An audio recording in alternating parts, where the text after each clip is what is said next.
So, kailan niyo po nakausap si Ma'am Helen? Ano po, kagabi po. Okay, ano po sabi niya kagabi?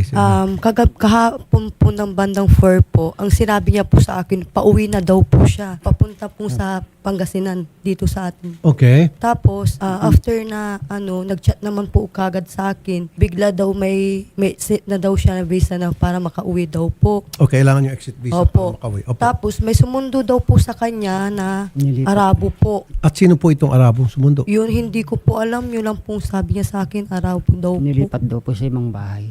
Ililipat sa ibang amo. Yun yung sinasabi ng Nilipat binibenta. po. Bahay Opo. po. Bahay po, sir. Kaya po, another bahay, another amo po yon. Opo. Binibenta siya. Opo. Okay, so hindi po siya nakauwi. Hindi Hindi po. So nagtrabaho siya sa panibagong bahay na. Hindi na po. Hindi pa po. Wala pa po.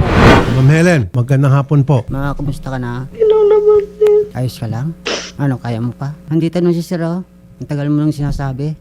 Sa araw na ito, ma'am, ma-rescue po kayo. Yan po ay sinisiguro ko sa inyo. Anong oras po dyan ngayon? 10-11 po, sir.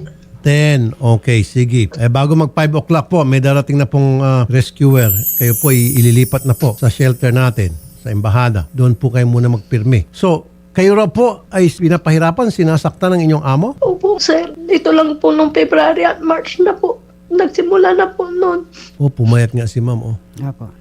Laking pinayat niya. Tapos balak sana kayong ilipat sa ibang bahay. Opo, nilipat sa ibang employer, sir. O, sinasabi ko ibang employer. Opo. Wala na sa kontrata yon. Opo. Yung sa, kasi dapat man pauwi na kayo. So, meron na kayo exit visa. Tapos nilipat kayo. Gusto kayo ilipat. Buti na lang hindi po natuloy. Po, sir. Attorney Sherilyn, magandang hapon po ma'am. Magandang hapon po, Senator. Gusto ko po sa araw na ito sa Riyadh, meron na pong pupunta doon mga kawanin ninyo para i-rescue po itong si Ma'am Helen Orata. Yes po, Senator. Kasi may exit visa na po siya at nakausap na po namin ng OWA Riyadh. Kaya papadadalhin po siya sa MWO po ngayon at isasama po siya sa ating mass repatriation sa March 30 po and 31 po. Meron po kasi tayong group booking po na 4-hour mass repat. So isasama na po natin si Helen po doon. Ay, salamat. Miss Giao, magandang hapon. Apo. Alam nyo na pala na ibibenta na itong inyong worker. Bakit nyo hindi man lang sinita yung amo niya? At alam nyo pala na matagal na itong pinapahirapan, minamaltrato. Wala kayong ginagawa monitoring? Sir, regarding po dyan, sir, noong nakikita po talaga namin siya. So, last February po, nag-complete po siya sa amin na siya nga po daw. From that time po, pinapagan po namin yung may nagpo-project kami sa FRA. Monitoring po talaga yan namin so simula po nag-complete yan. Alam po yan ni Helen Orata na wala po kaming non-stop po yung pag-update po namin sa kanya kung ano po yung mga ginagawa namin. So, wala po talaga kasing coordination from employer at saka po doon sa foreign agency, kaya humingi po kami ng tulong sa MWO. Kaso po, sa MWO, from the very beginning po na kami po nanghingi ng tulong sa kanila, wala pong ano sa kanila, wala pong response. Opo. Wala pong MWO. responses po. Meron po kami mga evidences Opo. po na lagi po kami nagpa-follow up sa email, even po sa WhatsApp. Sinasabi din po Pero si ma'am. today po sir, nag-ano po sila, nag-reply naman po ang MWO na i-check po nila ang worker. Okay, Miss Sherilyn Malonzo, sino bang pinaka-happy sa MWO, Migrant Workers Office? Sino po? Kasi po, Senator, nasa rapid response team po. Yung iba po natin mga welfare officer po. So, nagre-rescue po. Alam ko po, pero hindi po pa rin gawing reason yan na para yung mga tauhan doon magtatamad-tamaran, hindi kikilos. Yes po, Senator. Tama po kayo. Di ba? Imbestiga, Opo. sino ho ba? Kanino ba under yung MWO? Sa DMW o sa OWA yan? Yung MW po is under DMW po. Then meron lang po tayong tao doon from OWA. Yung mga welfare officer po natin. Nako, Miss Cheryl Giao, sino ba doon sa MWO ang kausap nyo? Sir, tawag dito, nahingi po kasi ako sa OWA last time ng number na pwede pong kontakin. Kasi may kinokontak din kasi akong person dito po na ngayon lang di po nag-reply. I'm sorry po talaga. Ang nag-reply po sa akin, ang pangalan po ay si Miss Jenny. Ano sabi po ni Jenny? Jenny Umag. Ano po sabi ni Miss Jenny Umag? Apo, ito po, kanina lang po siya nag-reply kasi nag-send po kami ng location nag-send location kami kasi hindi din po namin ma-verify. Para ma-verify po nila kung saan po yung location. So, ang sabi po ni Miss Jenny sa amin, baka daw po yun po ay accommodation po ng FRA, ng foreign agency, na 20 kilometers lang daw ang sobrang layo po sa office ng MWO. So sabi naman po nila sa amin kanina, makikipag-coordinate sila sa foreign agency na dalhin po si worker sa office po nila. Kaya kami po waiting din po.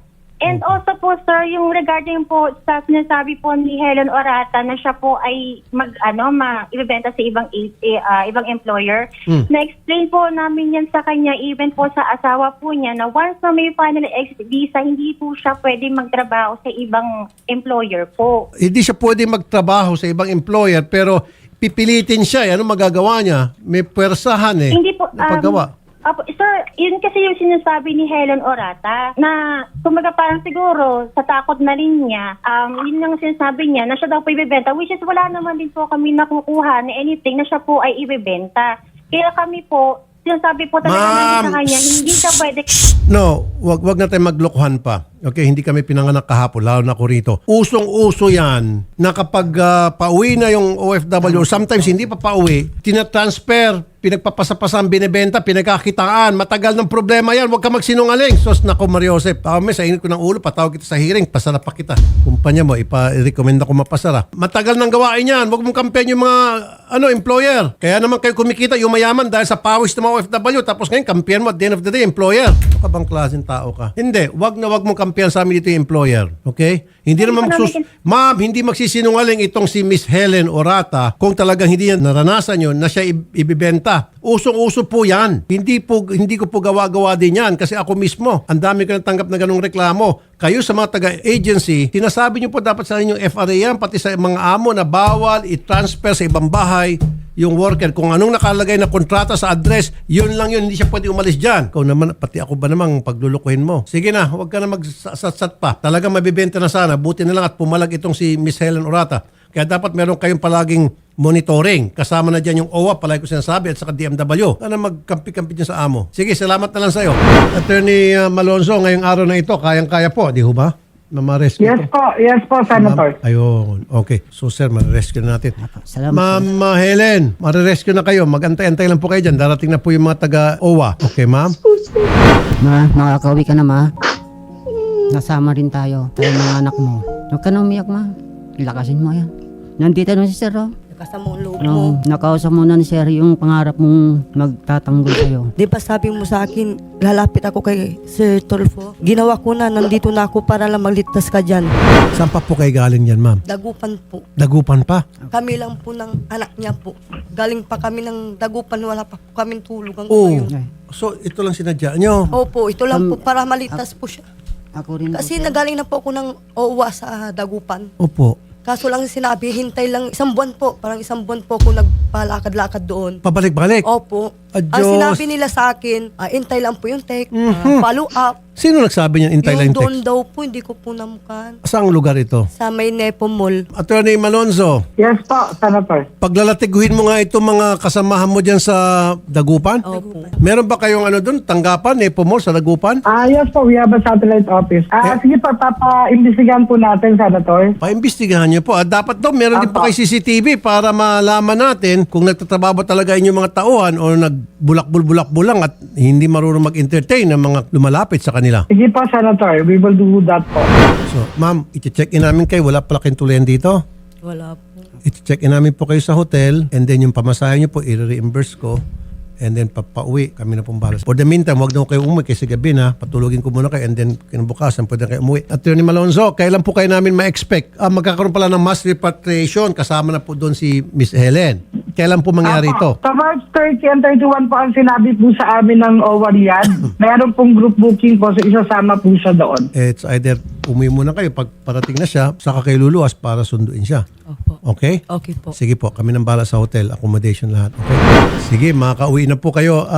Ma'am Helen, okay na po. Susunduin na kayo ngayong araw na ito, ha? Yes po, sir. Salamat po, sir. Walang anuman po, ma'am. Salamat din po sa tiwala. Sige, ganun na lamang po, ha? Sir Francisco Salamat at po, Ma'am sir. Grace. Salamat po. Maraming salamat po, Attorney Sherilyn Malonzo, as always. Magandang hapon po, ma'am. Welcome po, Senator. Salamat din po. Magandang hapon po. Sir, punta kayo dun sa kabilang booth para ma-process na ngayong araw. Bago po mag-alas 5 doon sa kanilang lugar, makuha na po siya, madlagay sa shelter, and then sa March 30 o 31, yan po dadalhin siya rito. Pwede ko na kayong sunduin para sunduin din natin sa airport. Opo, Okay? maraming salamat po sir. Hindi pa kayo nakakain? Yung lang kanina lang po Magdamag binigay po po. na, yung binigay lang po sa baba po. Yung Pang birenda, bigyan ng hamburger, spaghetti, sige, 2-piece chicken, akong bahala. Tapos check-in natin sila sa hotel, ha? Salamat Ma'am, po. huwag na kayo umuwi kasi gagabihin na kayo. Sir, maraming salamat. Salamat. Walang anuman po, salamat po sa tiwala, sir.